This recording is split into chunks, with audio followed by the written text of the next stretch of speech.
What if I told you a 71-year-old in Kenya just started a business that's changing everything? This is Kenya News Update today. Coming up, you'll discover the 7 simple shifts that reinvent lives at any age and why tomorrow is already too late to start. Meet the 48-year-old starting a family, the 57-year-old graduating college, and the 71-year-old entrepreneur.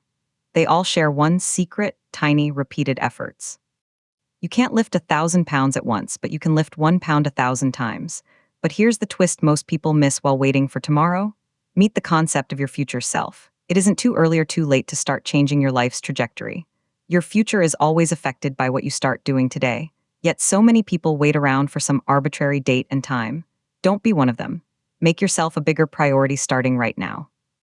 It's time to insist on 7 things. First, insist on embracing your humanness. Human is the only real label we are born with. To become attached to a loaded label, overweight, divorced, rejected, is to be like the rain that doesn't know it is also the clouds. We are far more than the shape we're currently in. We, like the wind and water, will change forms many times. Forgive yourself for the bad decisions, for the times you lacked understanding, for the choices that hurt others. Forgive yourself for being young and reckless. These are vital lessons, and what matters most is your willingness to grow from them. Here's the part that will blow your mind. Once we forgive ourselves, we can seamlessly adapt to life's transitions.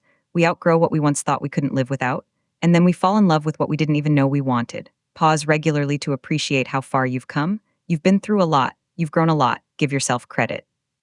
Second, insist on subtracting what doesn't belong. When you discover something that nourishes your soul and brings you joy, care enough to make room for it. And if you don't have enough time for what matters, stop doing things that don't. Start subtracting what isn't working. Every time you subtract negative from your life, you make room for more positive. Let that sink in.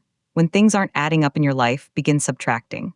Life gets simpler when you clear the emotional and physical clutter. There's so much you can let go of without losing a thing. It's called growth. Letting go of the old makes way for the new. But here's what nobody's talking about. This isn't just about decluttering your closet. This is about your mental space, your relationships, your daily habits.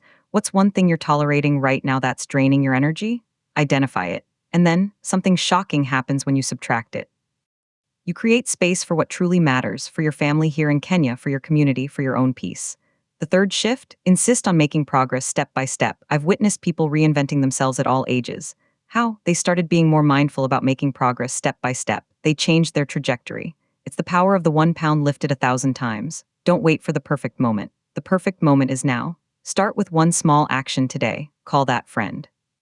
Learn that Swahili phrase for your business. Take that first step toward your dream.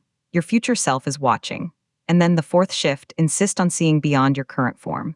Like ice that forgets it is water, we forget our potential to change. You are not defined by a single moment or a single label. You are beautifully human, capable of infinite transformation. The 71-year-old business owner in Nairobi wasn't always a CEO. The 57-year-old graduate in Mombasa wasn't always a student. They insisted on change. So can you? The implications are massive for Kenya's future. If more of us insist on these shifts, embracing our humanness, subtracting the negative, making tiny progress, we don't just change individual lives. We change communities. We build a nation of resilient, growing people. Some say it's too late to start. Others, like our 71-year-old entrepreneur, say it's never too late. The controversy, we're often our own biggest obstacle.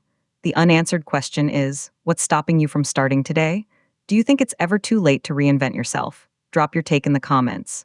Subscribe to Kenya News Update today for more stories that change how you see your potential.